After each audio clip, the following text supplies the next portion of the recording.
Power star Pawan Kalyan హీరోగా నటిస్తున్న latest movie Harihara Veeramallu.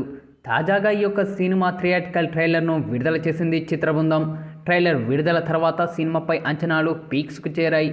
ఇప్పటికే ఎన్నోసార్లు వాయిదా పడ్డ ఈ యొక్క మూవీ ఈ నెల 24వ తేదీన భారీ ఎత్తున విడుదల కాబోతూ ఉంది.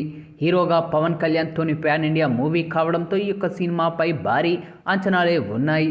తాజాగా విడుదలైన ట్రైలర్ చూస్తుంటే హిందూ మతంపై ఔరంగజేబ్ విధించిన జియా పన్ను సహా అంశాలపై ఆయన తిరుగుబాటు చేసిన ఓ యోధుడి కథ హరిహర వీరమల్లు.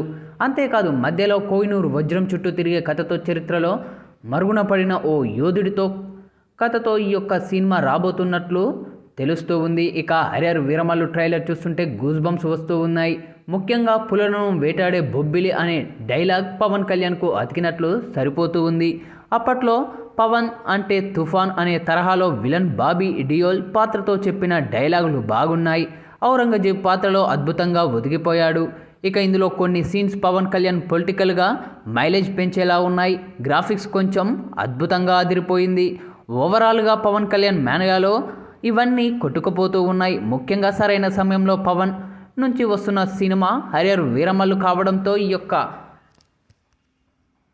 మూవీపై భారీ అంచనాలే ఉన్నాయనే చెప్పాలి. ఇక పంచమి పాత్రలో నిధి అగర్వాల్ క్యూట్ లుక్స్ ఆకట్టుకుంటూ ఉన్నాయి. ఇక పైగా పవన్ కళ్యాణ్ రాజకీయాలు వెళ్ళిన తర్వాత ఓవైపు సినిమాలు మరోవైపు రాజకీయాలతో ఫుల్ బిజీగా ఉన్నారు. మొత్తంగా మాత్రం తాజాగా విడుదలైన ఈ యొక్క ట్రైలర్ ప్రతి ఒక్కరిని ఆకట్టుకుంటూ ఉన్నాయని చెప్పాలి. ఇక ట్రైలర్ చూసిన ప్రతి ఒక్కరు కూడా చిత్రబృందంపై తమదైన శైలిలో ప్రశంసలు అయితే కురిపిస్తూ ఉన్నారు. ఇక ఈ నేపథ్యంలోనే తాజాగా విడుదలైన ఈ యొక్క ట్రైలర్ను చూసిన సినీ రాజకీయ ప్రముఖులు కూడా ప్రశంసలైతే కురిపిస్తూ ఉన్నారు. మొత్తంగా మాత్రం ట్రైలర్ ప్రతి ఒక్కరిని ఆకట్టుకుంటూ ఉంది.